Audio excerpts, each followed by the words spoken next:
สบายดีท่านผู้ชมทุกท่านพบกับจันสุดาพาแซบมื้อนี้พาทานมาปรุงแต่งอาหารแบบลาวๆกับเมนูนี้เลยนั่นก็คือต้มส้มกบนั่นเองเนาะคล้ายๆคือว่าต้มกบใส่กับทั้งหน่อไม้ส้มให้เป็นรสชาติแบบส้มแซ่บจังซี่เนาะแต่ว่าจะมีขั้นตอนและวิธีการปรุงแต่งนั่นใดนั่นเฮาไปติดตามรับชมพร้อมๆกันเลย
เจ้าเนาะ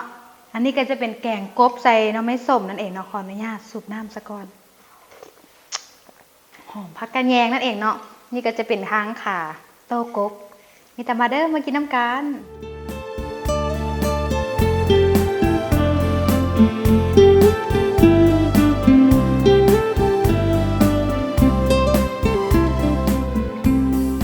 ขอบใจทางผู้ชมทุกท่านที่เกียรติตามฮับเบิงฮับชมตั้งแต่ต้นจนจบนั่นเองเนาะสำหรับทานแต่ที่ว่าอยากเรียนรู้วิธีการปรุงแต่งอาหารว่าจะเป็นอาหารลาวอาหารไทยหรือว่าหลากหลายเมนูก็สามารถติดตามได้กับทาง YouTube และ Facebook มาริมาทีวีอย่าลืมกดติดตามเด้อ